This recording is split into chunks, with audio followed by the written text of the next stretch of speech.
Traditional স্টাইলে কলার মোচার সাথে রুই মাছের কারি। হ্যালো এভরিওয়ান, ইটস বিটি এগেইন। চলে এলাম কুকিং উইথ বিটি নিয়ে। আশা করি সবাই ভালো আছেন। বৃষ্টি স্নাত বিকেলে বাজারে গিয়ে দেখলাম আজকে অনেকগুলো কলার মোচা বিক্রি হচ্ছে। ভাবলাম একটা নিই। পরে বাসায় গিয়ে মা বলল, বাজারে যে কলার মোচা বিক্রি হচ্ছে সেটা নাকি জংলি কলার মধ্যে অন্য ধরনের কলার মোচা। ওটা খেলে নাকি একটু তিতা লাগে, তাই নিজেদের বাগান থেকে নিয়ে আসা কলার মোচা বের করে আমাকে দিল। আর এদিকে ফ্রাই হচ্ছে রুই মাছ। এটা ফ্রাই করেছে বাবা। এই ধরনের কলার মোচা খেতে খুবই ভালো লাগে। এই মোচাটা কিন্তু গাছ থেকে এখনো বের হয়নি, একদমই কচি অবস্থায়, যার কারণে খেতে আরো বেশি জুস লাগবে। এই যে ভিতরের অংশটা বের করে ফেললাম, একদম কচি একটা।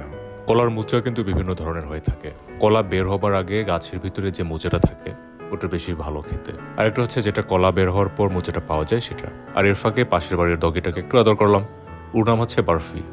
আর দেখতেই পাচ্ছেন আমার কলার